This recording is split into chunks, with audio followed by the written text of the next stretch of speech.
Balai Besar Meteorologi, Klimatologi, dan Geofisika (BBMKG) wilayah 3 Denpasar menerbitkan peringatan dini dengan potensi cuaca buruk di Bali. Peringatan ini diperkirakan terjadi pada 6 sampai dengan 8 April 2024.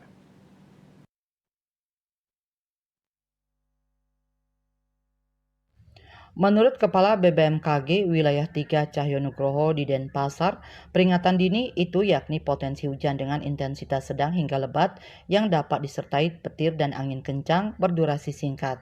BBMKG Denpasar memetakan pada Sabtu ini, wilayah yang berpotensi terjadi cuaca buruk itu tersebar di Kabupaten Karangasem, Klungkung, Tabanan, dan Badung. Kemudian pada Minggu 7 April dan Senin 8 April, diperkirakan cuaca tak bersahabat itu berpotensi terjadi di Badung, Denpasar, Klungkung, Gianyar, Tabanan, Bangli, Buleleng, dan Karangasem.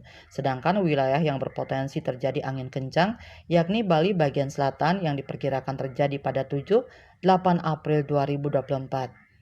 BBMKG Denpasar menekankan dampak bencana yang dapat ditimbulkan yakni pohon tumbang, kilat, banjir, genangan air, dan tanah longsor. Bagi pengguna dan operator jasa transportasi laut, nelayan, dan wisata bahari, serta masyarakat pesisir, pihaknya mengimbau waspada potensi gelombang laut dengan ketinggian mencapai 2 meter atau lebih di perairan selatan Bali.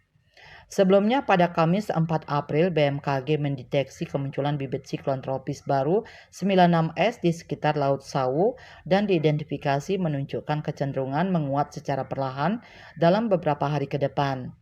Bibit siklon tropis 96S teridentifikasi menunjukkan kecenderungan menguat secara perlahan dalam beberapa hari ke depan dengan kecepatan angin maksimum berkisar 15-20 knot atau 28-37 km per jam.